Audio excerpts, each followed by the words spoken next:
জেকিৰৰ সাধক বদৰুদ্দিন আহমেদৰ দেহাৱসান 121খন মঞ্চত জিকিৰ পৰিৱেশন কৰা সেই সাধকগৰাকী আৰু নাই। হজৰত আজান পীৰ চাহেবৰ সুললিত সুমধুৰ জিকিৰ গীতক তেওঁ মুখস্থ কৰি ৰাখি বিভিন্ন বিয়া সবাহৰ পৰা ধৰি বিভিন্ন মঞ্চ বিভিন্ন অনুষ্ঠান সাহিত্য সভাৰ মঞ্চৰ দৰে অনুষ্ঠানত তেওঁ জিকিৰ পৰিৱেশন কৰিছিল। ঘূৰি ঘূৰি হাত চাপৰি মাৰি জিকিৰ গোৱা বিশিষ্ট জিকিৰ জাৰি শিল্পী তথা ওজা মহম্মদ বদৰুদ্দিন আহমেদ আছিল অদ্বিতীয়। জিকিৰ সম্ৰাট ৰেকিবুদ্দিনৰ সহশিল্পী বদৰুদ্দিনে 1964 চনত সাহিত্য সভাৰ মঞ্চত প্ৰথম জিকিৰ পৰিৱেশন কৰাৰ পৰা 6টা দশক ধৰি 121খন মঞ্চত জিকিৰ পৰিৱেশন কৰি উঠি অহা প্ৰজন্মক জিকিৰৰ প্ৰতি আকৰ্ষিত কৰিছিল। শিল্পীজনৰ মৃত্যুত জিকিৰ জাৰি পথাৰখনেই যেন এতিয়া উকা হৈ পৰিল। শিল্পীজনৰ বিয়োগত গভীৰ দুখ প্ৰকাশ কৰে সমগ্ৰ দেৰগাঁওবাসীয়ে।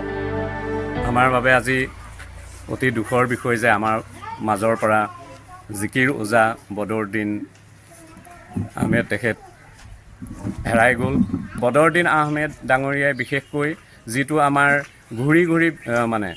ঘড়ীৰ কাটাৰ বিপৰীত দিশত জিকিৰ পৰিৱেশন কৰা হয় নাচি নাচি, সেই জিকিৰটো বিশেষভাৱে চৰ্চা কৰিছিল আৰু তেখেত জিকিৰৰ ওজা হিচাপে আছিল। তেখেতে সুদীৰ্ঘ কাল মাত্ৰ এজন কৃষক হিচাপে ঘৰুৱা খেতি বাতি কৰি তেওঁ জীৱিকা নিৰ্বাহ কৰি পৰিয়াল চলোৱাৰ লগতে জিকিৰক অন্তঃকৰণে নিজৰ আত্মাৰ এক বস্তু হিচাপে গ্ৰহণ কৰি জিকিৰক শুদ্ধ হিচাপে প্ৰচাৰ কৰি গৈছিল।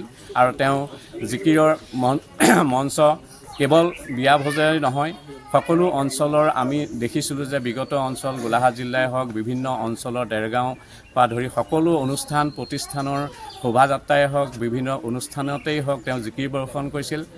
1964 চনত অসম সাহিত্য সভাৰ ডিগবৈ অধিৱেশনত ৰেকিবুদ্দিন আহমেদৰ নেতৃত্বত যিটি দলে জিকিৰ পৰিৱেশন প্ৰথমবাৰৰ বাবে মঞ্চত জিকিৰ পৰিৱেশন কৰিছিল, সেই দলটোৰ তেওঁ অন্যতম সদস্য আছিল।